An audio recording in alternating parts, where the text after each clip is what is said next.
po si Bebelyn Palces, 38 years old, at taga-Isaog, Agorlan, Palawan. At kasalukuyan po, DepEd teacher.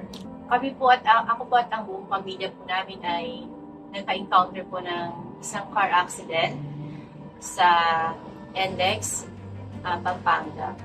At sa kasamaang palad, dalawa po sa mga kasamahan po namin ang nasawi, kasama na po ang aking mister at ang isa po namin family friend. Ako po at ang mga anak ko na kung saan isang 7 taong gulang at isang 3 taong gulang, kami po ay nakasurvive. So, after po namin ma-discharge sa ospital, kailangan po namin mag-undergo ng medication outside the hospital. After ko po gumising, kinabukasan na po ako nagising at bumalik totally yung aking memory.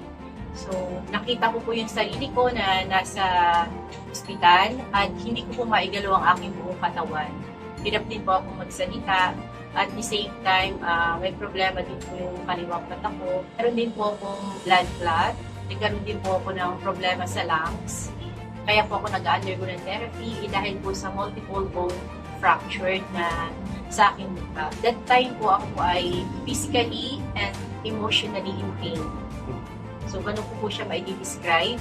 At the same time, dumarating po sa point na minsan parang na-hopeless ako, pero salamat pa rin sa mga prayers. We survive.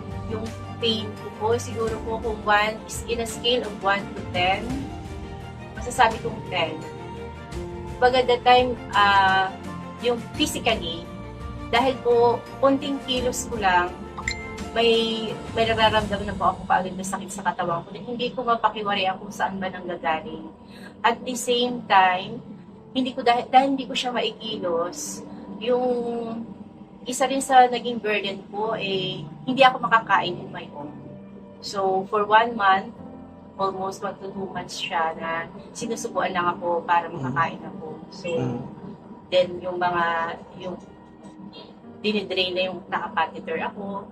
Tapos, yun, diaper ang ginagamit. So, yung mga ganun po bang, yung normal na routine natin sa araw-araw, biglang hindi ko na siya nagagawa. Kaya po, napapaisip din po ako madalas na kung paano ako mabilis na makaka-recover at the same time, dahil may mga anak pa po ako na kailangan ko rin alagaan maliban sa sarili. Okay, si naturalista po ay masasabi ko pong isang blessing po, personally sa akin. At before po ako i-discharge sa ospital, ang sabi po sa akin, kailangan ko magpa-rehab or therapy. Ito po ay para maibalik po yung aking sa dati. Dahil po, bago po ako lumabas sa ospital, may di-describe ko po yung aking itsura na ako po ay parang may facial paralysis na kung saan hindi ko po yun igagalaw yung aking half face. Bali yung kabilang mukha ko lang po nag-response.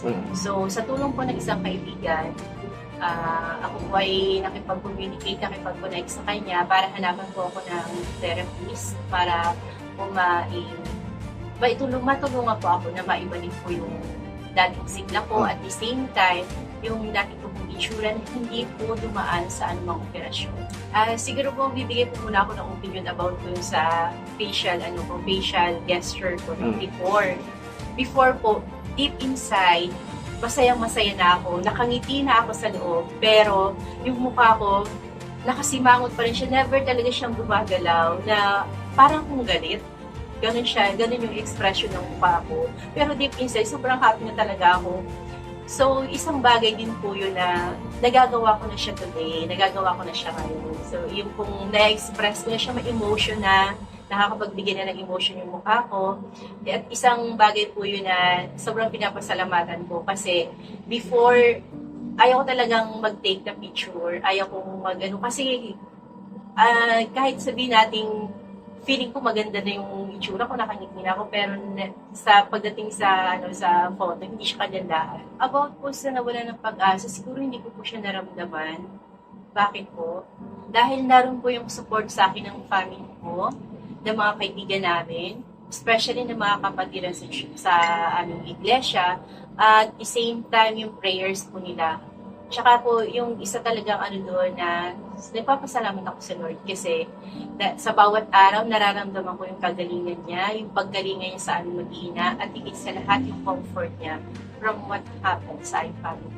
So about po dun sa treatment po, bago po ako dumating from Manila, from Iloilo, so hindi ko po kaya talaga mag-base on my own. So kailangan ko talagang magtawag ng pamangkin, ng kapatid, para bihisan ako. Dahil nga po, hindi ko maiangat yung aking kaliwang braso. So, sa ngayon, nakakaya ko na siya gawin.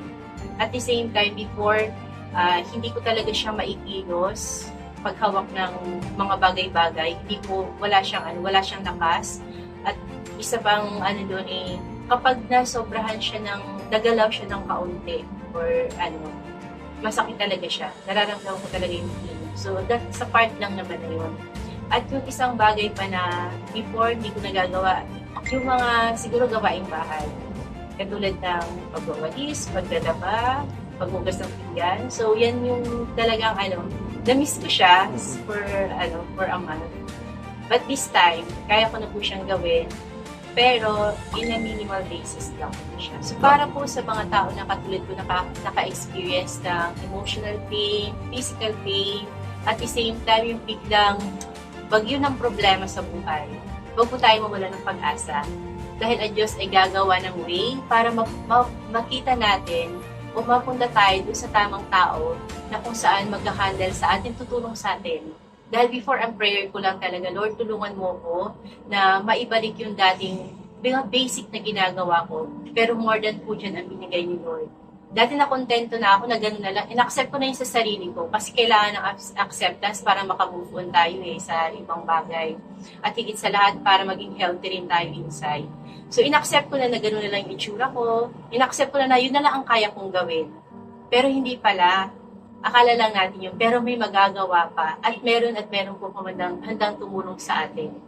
At masasabi ko kung as a naturalista po, safe po tayo, at the same time, aalagaan po tayo. Gagawa si Doc ng program para sa atin. Depende sa kung ano yung kailangan ng katawan natin para maibalik na yung dating tayo. Unang-una po gusto kong pasalamatan ng Diyos kung saan siya ang gumawa ng way para po makarating po kami dito sa naturalista. Ganoon din po sa mga tao na ginamit niya kay Mr. and Mrs. Eric James Bellica. Salamat sa inyong mag-asawa na kung saan binigay niyo yung talagang effort ninyo para hanapin si Doc. Dahil hindi lang po isang doktor ang pinuntahan nila para po makita si Doc Glenn, kundi nag-ikot-ikot pa po sila. Kaya salamat sa Diyos at siya ang gumawa ng paraan para po makarating po ako dito sa naturalista na kung saan hindi lang aalagaan kayo, kundi bibigyan kayo ni Doc ng tamang program, maging ng tamang rate para makakope tayo sa situation na kung saan meron tayo sa kasalukuyan. About po doon sa health program na ginawa ni Doc for me, yung ini-intake ko po ngayon, during therapy at saka doon sa pina-intake po sa akin ni Doc na health program, in 2 weeks na po namin na program, ang laki po na naging development, ay pipikit ko na yung mata ko at unti-unti na siyang bumabalik. Parang every gising makikita mo talaga yung development. At the same time, yung program na yun, lahat ng kailangan ng katawan mo, nasusolusyonan niya. Katulad mo ng mahimbing na pagtulog, which is kailangan ko talaga. Hindi ko na kailangan mag-intake pa ng ibang gamot para makatulog ako ng maayos. Dahil dapat na ibibigay na po lahat ng program niya. Ako po si Bebelyn Alegria, 38 years old, taga Isaog, Aborlan, Palawan, at isa pong DepEd teacher.